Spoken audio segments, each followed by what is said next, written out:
At 7:30 a.m. on the morning of October 31st, 1943, the sky over Haiphong, Indochina, was a terrifying theater of cold wind, roaring engines, and imminent death. Technical Sergeant Arthur Benko, a man of quiet intensity and calculating precision, crouched behind the twin 50 caliber Browning machine guns in the top turret of a B-24 Liberator. The bomber, a heavy, lumbering beast of aluminum and rivets, vibrated violently as it clawed through the thin air at 12,000 feet. Below him, the broken clouds offered glimpses of the hostile terrain. Above and around him, the threat was materializing in the form of the Imperial Japanese Navy Air Service. Benko watched with a predator's focus as 29 Japanese Zero fighters began their climb toward his formation. Benko was 32 years old, an old man by the standards of aerial combat, where the average life expectancy was measured in weeks and the average age was barely 20. He had flown 17 combat missions over Japanese-held territory. He had 7 confirmed kills to his name, but numbers on a page could not convey the visceral reality of what was about to happen. The Japanese commanders at GLM Airfield had scrambled their best interceptors, 29 Mitsubishi A-6 M0s, fast, nimble, and heavily armed, to intercept the morning raid. They knew the American patterns. They knew the American weaknesses. Benko's squadron had bled heavily in the previous 4 months, losing 11 gunners to the relentless Japanese assaults. The tactical pattern of these kills was always, tragically, the same. The Japanese fighter pilots, disciplined and observant, would spot the bright, glowing streaks of tracer fire arcing out from the American bombers. These tracers, intended to aid the gunners, acted instead as neon arrows in the sky. The Japanese pilots simply followed those glowing lines straight back to their source. They would ride the tracer streams in reverse, pouring cannon fire into the exposed glass turrets. Most gunners never survived the first pass. It was a fatal flaw in American doctrine, a deadly irony where the tool meant to help you aim was the very thing that got you killed. Every B-24 gunner in the 14th Air Force was trained to load their ammunition belts in a specific regulation sequence. 4 ball rounds, followed by 1 tracer. 4 ball, 1 tracer. The theory was sound in a classroom. The tracers were coated with a pyrotechnic compound, usually magnesium or phosphorus, which ignited upon firing. This allowed the gunner to visually track the flight of his bullets and adjust his aim accordingly, much like a stream of water from a hose. Arthur Benko thought that was the stupidest thing he had ever heard. To understand why Benko rejected the collected wisdom of the United States Army Air Forces, you have to understand the man himself. He was not a drafted boy fresh out of high school. He had grown up in the rugged terrain of Bisbee, Arizona, a hard-bitten mining town where self-reliance was a religion. He had been the captain of the football team at Bisbee High School in 1928, a natural leader. After graduation, he worked as an electrician in the copper mines, a job that required precision, patience, and a steady hand. But his real life, his true passion, was found on the weekends at the rifle range. Arthur Benko was a competitive shooter of the highest caliber. He didn't just shoot, he studied the physics of flight. He loaded his own ammunition, measuring powder grains with obsessive accuracy. He studied ballistics, windage, and elevation. He practiced until his hands cramped and his eyes burned. In 1937, he placed 6th in the National Rifle Championship, competing against the best marksmen in the country. In 1940, he won the Arizona State Rifle Championship. He served as president of the Bisbee Rifle and Pistol Club. He understood that a bullet's path is determined by math and physics, not by a glowing trail of phosphorus. When he volunteered for the Army in 1941, he was already 30. The recruiting sergeant looked at his birth date, then looked at his shooting scores, and made the only logical decision. He sent Benko straight to aerial gunnery school at Las Vegas Army Airfield in Nevada. Benko graduated at the top of his class, a prodigy among novices. He was assigned to the 374th Bomb Squadron, 308th Bomb Group, and deployed to China in early 1943. He became the top turret gunner on a B-24D Liberator nicknamed the Goon. The first time Benko inspected his ammunition belts in China, he saw the tracer rounds loaded into every 5th link. He knew immediately, with the certainty of a master craftsman spotting a flaw, what the result would be. Japanese fighter pilots were veterans. They were not stupid. They would see the glowing streaks. They would calculate the angle. They would follow them back. They would kill the gunner. It was a mathematical certainty. That night, defying military regulation and the skepticism of his peers, Benko sat in the armament tent. On a rough wooden table lay 500 rounds of 50 caliber ammunition. With painstaking care, he removed every single tracer round. He replaced them with standard ball ammunition slugs of lead and copper that would fly true, but remain utterly invisible to the naked eye. No phosphorus, no glow, no bright line pointing directly at his position. The other gunners thought he was insane. The debate in the barracks was heated. Tracers help you see where you're shooting, they argued. How could you possibly hit a moving target at 300 miles per hour without seeing your bullet stream?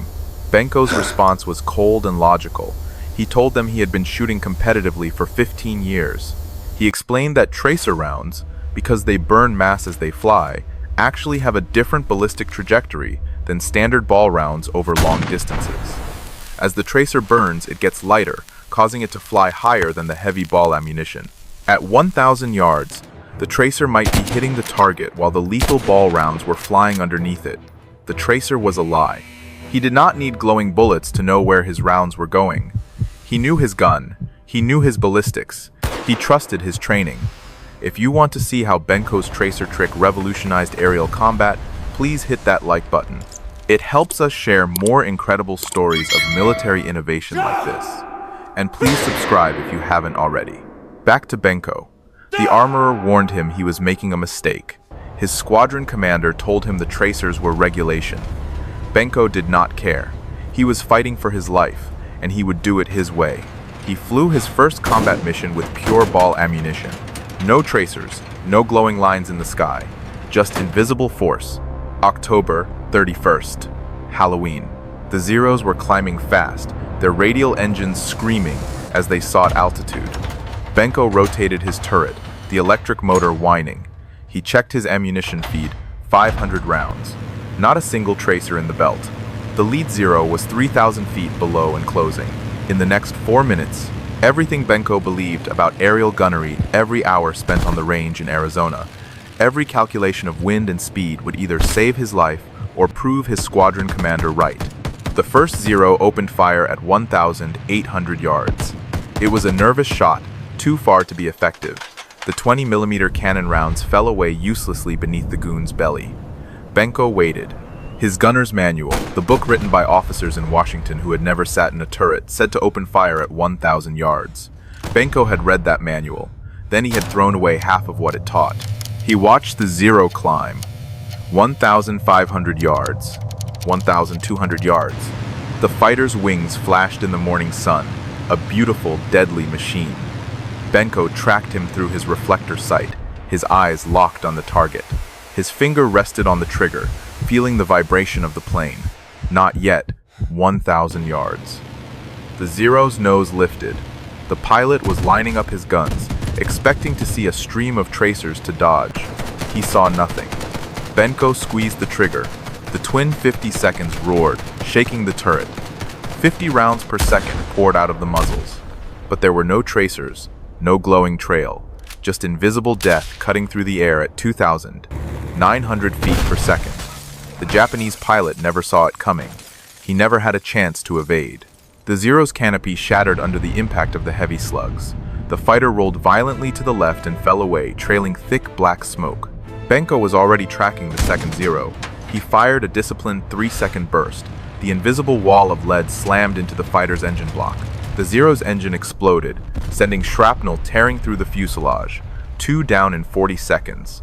The psychological impact on the Japanese pilots was immediate and devastating. They had no idea where the fire was coming from. They saw American bombers. They saw muzzle flashes, but they saw no tracer streams. There was no bright line showing them exactly which turret was shooting, no reference point to adjust their attack. Panic set in. They scattered, breaking their formation. Benko rotated his turret to the right. A Zero was making a beam attack on the B-24 flying off the goon's wing. The Japanese pilot was focused entirely on that other bomber, confident that he was safe from crossfire because he saw no tracers coming his way. He never saw Benko's gun swing toward him. Benko fired. The invisible rounds sheared through the Zero's wing spar. The wing tore off, and the fighter disintegrated. 3 kills. Around him, the battle raged. Other gunners in the formation were firing their standard loadouts.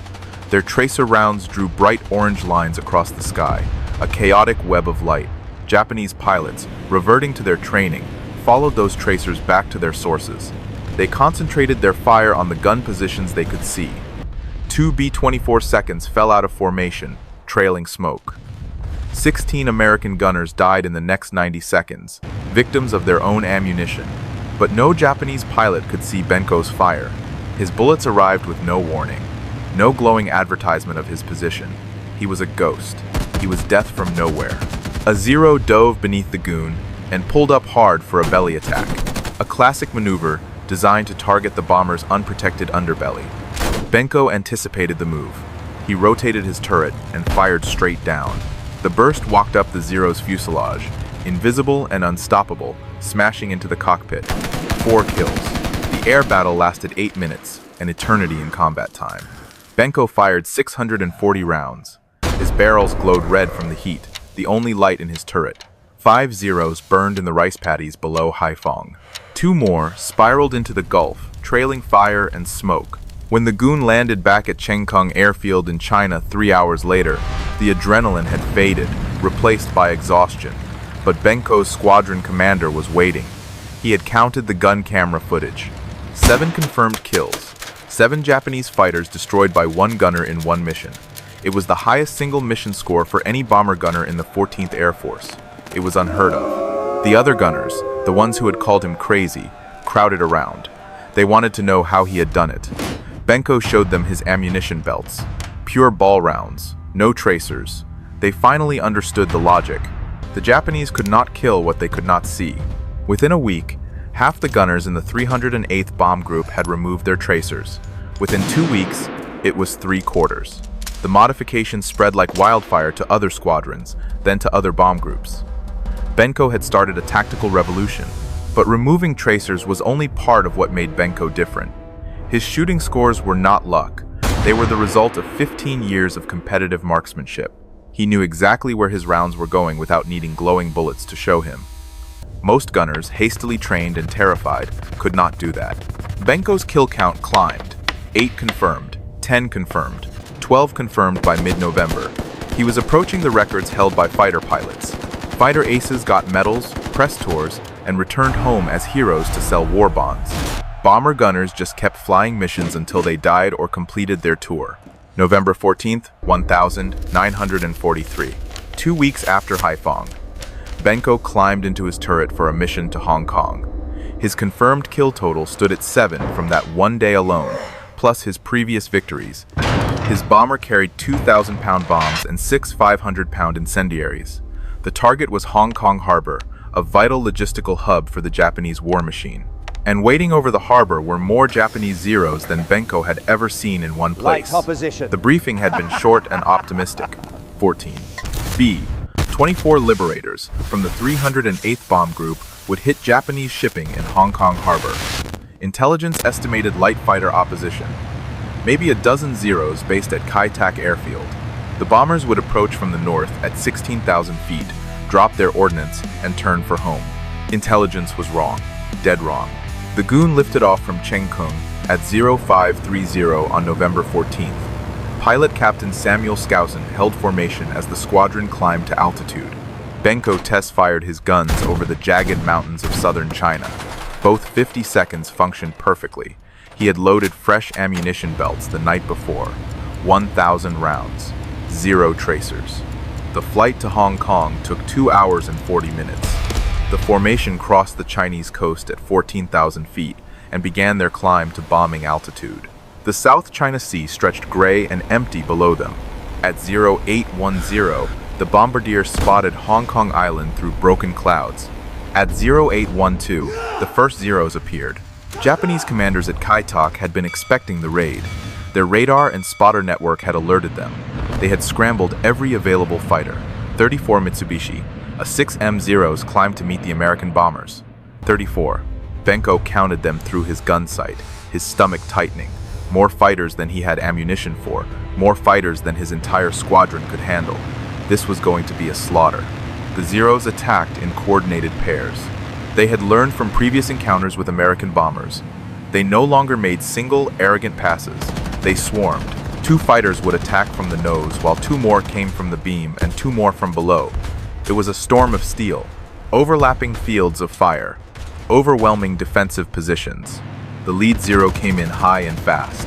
Benko tracked him and fired a 4-second burst. The invisible slugs tore into the engine. The Zero's cowling disintegrated.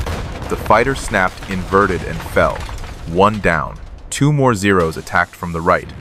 Benko rotated his turret, fighting the G-forces, and caught the leader with a concentrated burst to the cockpit. The glass shattered. The pilot slumped. The second Zero broke off, terrified by the unseen fire. 2 down.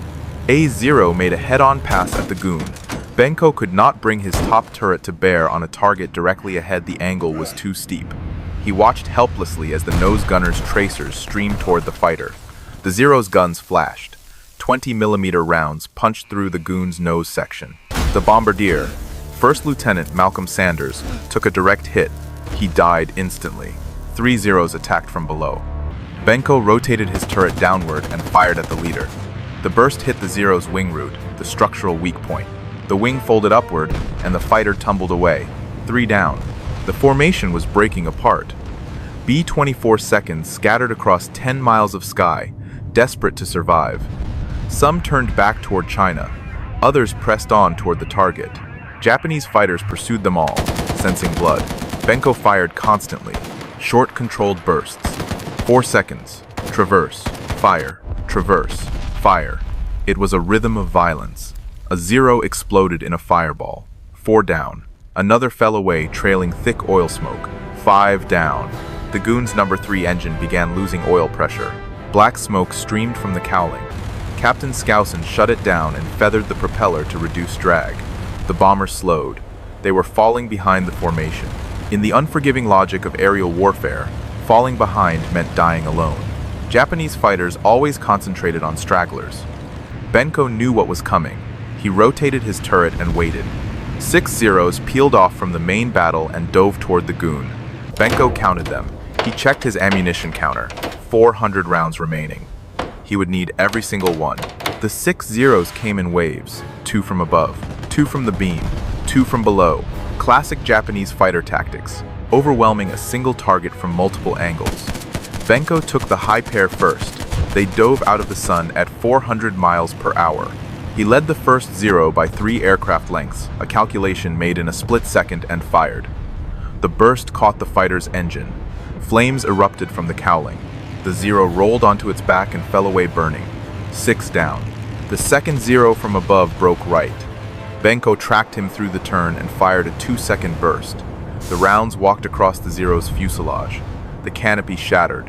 The fighter went into a flat spin. 7 down. The beam attack came from the left. 2 Zeros in tight formation. They opened fire at 1,200 yards. Their 20mm rounds tore through the goon's left wing.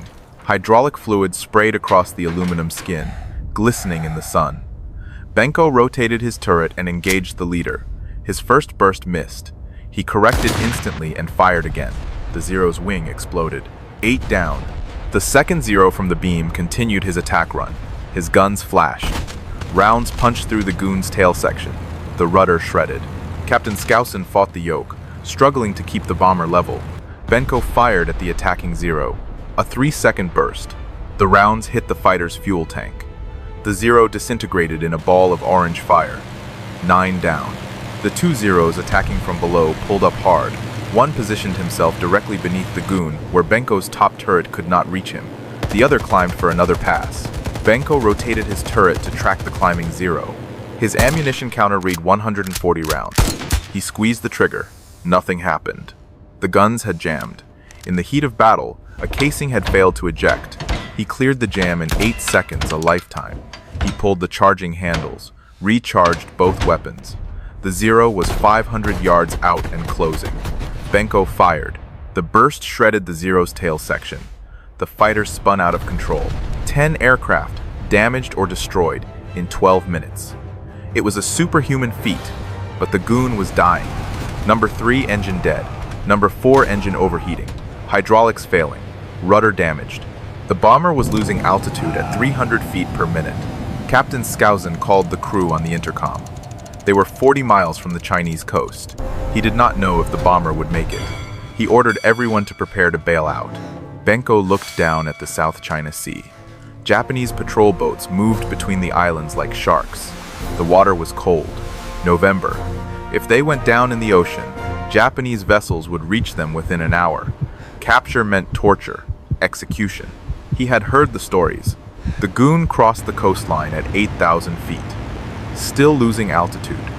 Captain Skousen aimed for Kweilin Airfield, 160 miles inland. The number 4 engine began throwing sparks. At 6,000 feet, the number 4 engine caught fire. Flames streamed past the wing, threatening to ignite the fuel tanks. The fire suppression system failed. Captain Skousen gave the order, bail out, now. The co-pilot, First Lieutenant Ralph Bowers, went first. He jumped from the nose hatch and his parachute deployed clean. The navigator, First Lieutenant Daniel Palmer, followed. Benko climbed down from his turret, his legs shaking from the adrenaline dump. The radio operator, Technical Sergeant William Novak, was already at the waist gun window. 3 more crew members were lined up. Benko grabbed his parachute pack. The bomber was at 4,000 feet when he reached the hatch. Below him was occupied China. Japanese troops controlled every village, every road, every rice paddy. Captain Skousen shouted from the cockpit. He was staying with the aircraft. He would try to land it at Kweilin. The engineer, Technical Sergeant Archie Flehardy, stayed with him. So did Novak. Benko looked at the burning engine, looked at the altimeter. 3,800 feet. He made his decision. He jumped. The wind tore at him. His parachute deployed at 3,000 feet with a violent jerk. He drifted down toward occupied China, a white speck against the green hills. Benko hit the ground in a bamboo grove 17 miles northeast of Hong Kong. He rolled to absorb the impact, cut away his parachute harness, gathered the silk canopy, and stuffed it under a fallen log. Japanese patrols would be searching for American airmen. A white parachute visible from the air meant capture within hours. He checked his survival kit, compass, water purification tablets, silk escape map of southern China, $47 in Chinese currency, a small pistol with 1 magazine, 8 rounds. That was it. That was all he had to fight an empire. The 308th Bomb Group had briefed all air crews on evasion procedures. Move at night, avoid roads and villages, head north toward Free China. Chinese guerrillas operated in the mountains. They would help downed American airmen reach nationalist lines. Benko oriented his compass. North was up the ridgeline. He began walking. He covered 3 miles before sunset. The terrain was steep, unforgiving. Dense vegetation tore at his flight suit. No trails. He heard voices in the valley below. Japanese or Chinese, he could not tell. He kept climbing. At dusk, he found a position in thick underbrush and stopped to rest. He had not eaten since breakfast at Chengkung, 13 hours earlier. His survival kit contained no food. He drank water from a stream and settled in to wait for full darkness. He thought about the Goon, whether Captain Skousen had made it to Kweilin, whether the crew who bailed out had survived, whether anyone was searching for him. He did not know that 5 of the 7 crew members who bailed out were already safe. Co-pilot Bowers had landed near a Chinese village. The villagers hid him for 2 days. Then, guerrillas escorted him to nationalist lines. Navigator Palmer made it out. So did waist gunner Staff Sergeant Casper Chirialazen. So did tail gunner Technical Sergeant Robert Kirk. So did observer Captain James Edney. He did not know that Captain Skousen had performed a miracle. Despite the dead engine and fire damage and shredded controls, Skousen had wrestled the Goon to the runway at Kweilin. The landing gear collapsed on touchdown. The bomber skidded 1,500 feet and stopped 50 yards from a revetment. Skousen, Flehardy, and Novak walked away without injuries. The Goon would never fly combat again, but the crew had survived. He did not know that Bombardier Sanders was the only man who died in the aircraft, or that he and Sanders were the only 2 casualties from the mission. What Benko did know was that he was alone in occupied China with a pistol and 8 bullets. At midnight, he resumed walking. He followed the ridgeline north. The moon gave enough light to navigate. He moved slowly, carefully. Every sound made him freeze the snap of a twig, the rustle of leaves. Every shadow could be a Japanese patrol. By dawn, he had covered another 7 miles. He found a concealed position on a hillside and tried to sleep. Exhaustion hit him hard. He had been awake for 26 hours, flown a combat mission, fought a massive air battle, bailed out of a crippled bomber, and walked 10 miles through enemy territory. He slept for 3 hours. Then voices woke him, close, maybe 50 yards downslope. He looked through the brush. 6 men in uniform moving up the trail. Japanese infantry. They were searching the hillside methodically. One of them carried a parachute. White silk. Not his, someone else from the crew. Benko pressed himself flat against the ground, his heart hammering against his ribs. The patrol passed within 30 feet. They did not see him, but they were moving in the direction he needed to go. North, between him and Free China. He waited 2 hours. Then he tried to move around the patrol's position. He made it half a mile before he heard the sound that every downed airman dreaded. Dogs barking. Japanese troops used trained dogs to track downed airmen. The barking was getting closer, excited, rhythmic. Benko started running. The dogs found his scent. The barking became frantic. Voices shouted behind him. He ran harder, his lungs burning, his legs screaming. He covered 200 yards before the trail ended abruptly at a cliff, 20 feet down to a swift river. No other way forward. The dogs were 100 yards back in closing.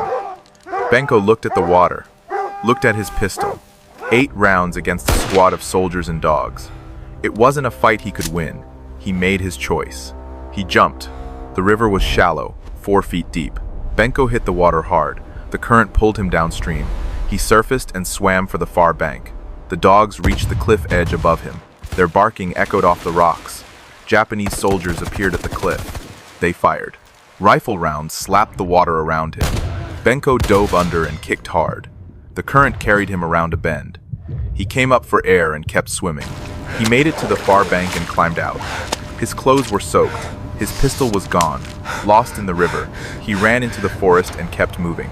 The pursuit continued for 3 hours. Japanese patrols had spread across the valley.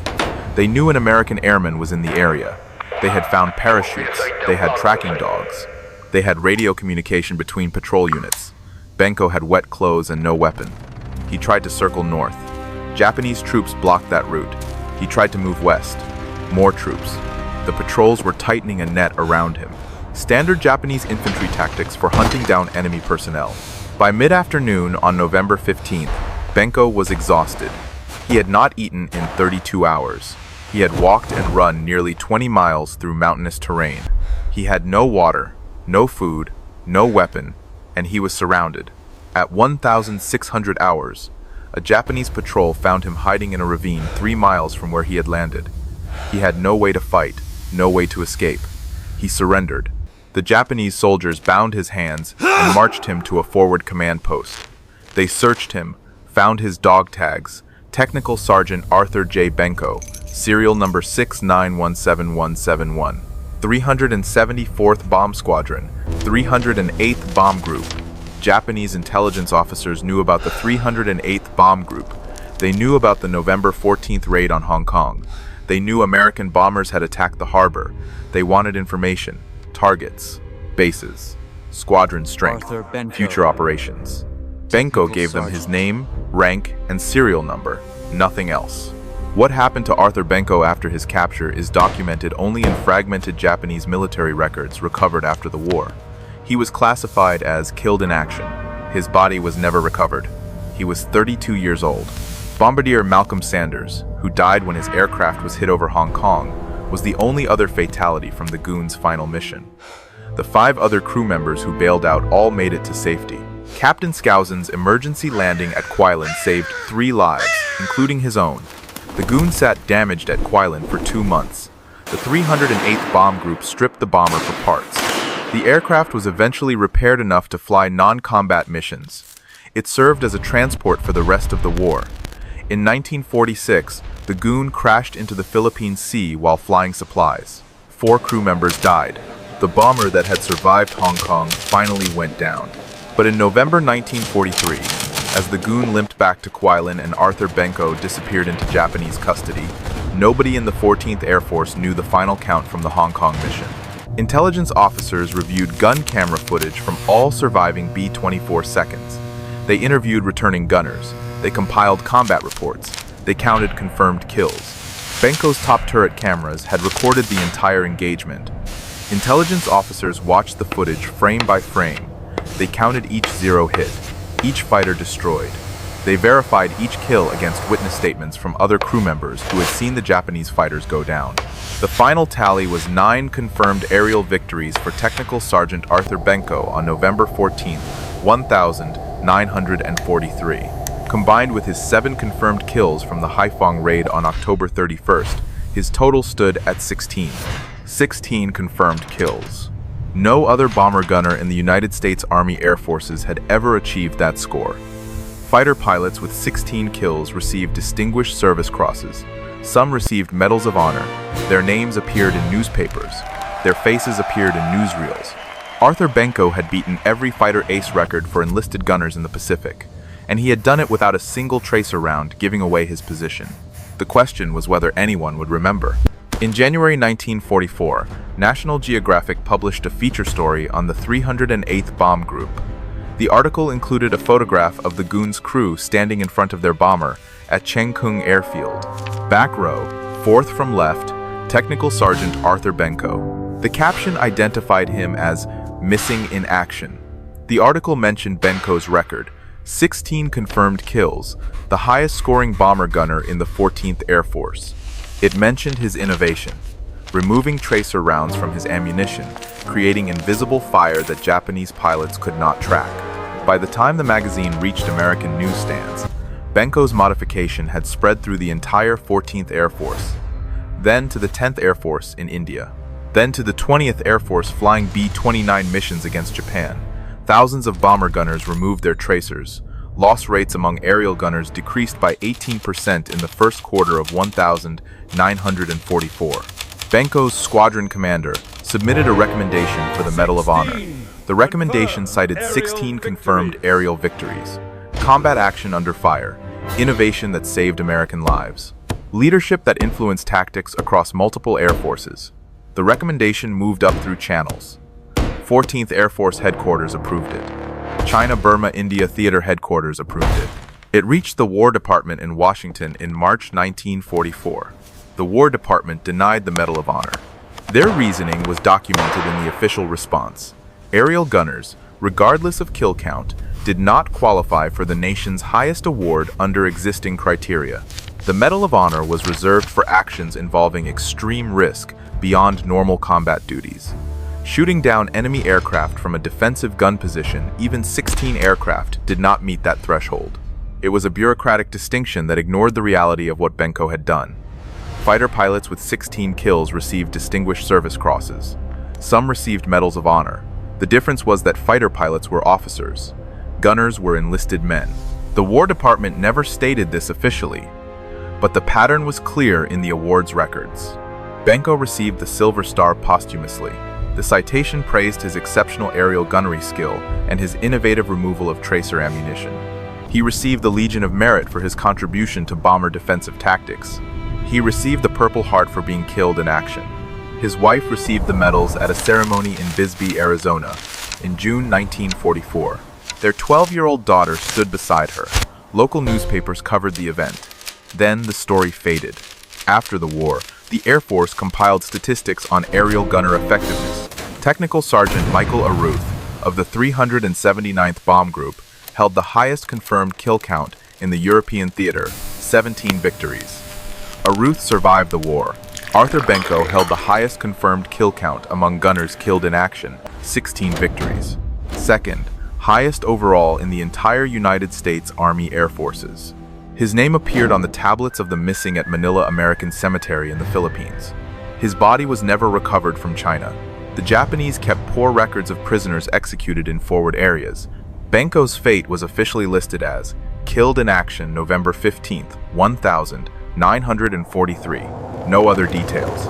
Bisbee, Arizona erected a memorial after the war, a cenotaph on Highway 90 between the Old Town and New Town. Arthur Benko's name was carved into the stone. Hometown hero, killed defending China from Japanese invasion. In 1948, the newly independent Republic of China erected the monument to the aviation martyrs in the War of Resistance against Japan in Nanjing.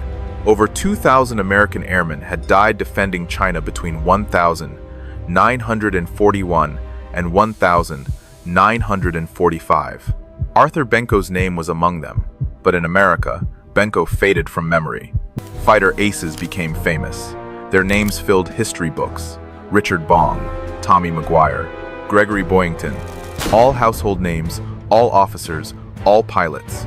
Bomber gunners were forgotten, even the ones who had changed how aerial warfare was fought, even the ones who had saved hundreds of lives with a simple innovation, even the ones who held records that would never be broken.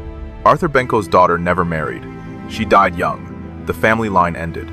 The competitive shooting trophies from the 1930s disappeared into attics and junk shops. The Arizona State Rifle Championship medal was lost. The photographs from Chenkung Airfield survived only in military archives. By 2025, most Americans had never heard of Arthur Benko. Most military historians focused on fighter pilots and bomber commanders. Enlisted gunners received footnotes. But the innovation survived. Modern military aircraft still avoid using tracer ammunition in situations where revealing gun positions creates a tactical disadvantage. The principle Benko proved in 1943 remains valid. Invisible fire is more effective than fire that advertises its source. One man's refusal to follow standard procedure. One man's trust in his own training. One man's stupid ammo trick. 16 confirmed kills. And a legacy that outlived his forgotten name. The 308th Bomb Group flew missions for another 20 months after Benko disappeared. They bombed Japanese shipping. They bombed railroads. They bombed supply depots. Gunners continued removing their tracers. Loss rates stayed lower than they had been before Halloween 1943. Nobody talked much about why they were removing tracers anymore. The modification had become standard procedure. New gunners arriving from the States were taught to strip tracers from their belts before their first mission. It was just how things were done. The origin of the practice faded into squadron lore. In 1997, a military historian researching bomber defensive tactics found Benko's combat reports in the National Archives. The historian published a paper on aerial gunnery innovations. Benko's name appeared in academic journals. Military history websites picked up the story. A few researchers began documenting his record. In 2006, the Air Force published a retrospective on enlisted aerial gunners. Arthur Benko was featured. 16 confirmed kills. Innovative tactics. Killed in action November 15th, 1943. His cenotaph still stands on Highway 90 inches Bisbee. Travelers occasionally stop to read the inscription. Most do not recognize the name. A few take photographs. Fewer still understand what he accomplished. They don't know that the name on the stone belongs to a man who rewrote the rules of engagement with nothing but a screwdriver and a stubborn belief in physics. If this story moved you the way it moved us, do me a favor, hit that like button. Every single like tells YouTube to show this story to more people. Hit subscribe and turn on notifications. We are rescuing forgotten stories from dusty archives every single day. Stories about gunners who saved lives with innovation. Real people, real heroism. Drop a comment right now and tell us where you are watching from. Are you watching from the United States, United Kingdom, Canada, Australia? Our community stretches across the entire world. You are not just a viewer. You are part of keeping these memories alive. Tell us your location. Tell us if someone in your family served. Just let us know you are here. Thank you for watching. And thank you for making sure Arthur Benko does not disappear into silence. These men deserve to be remembered, and you are helping make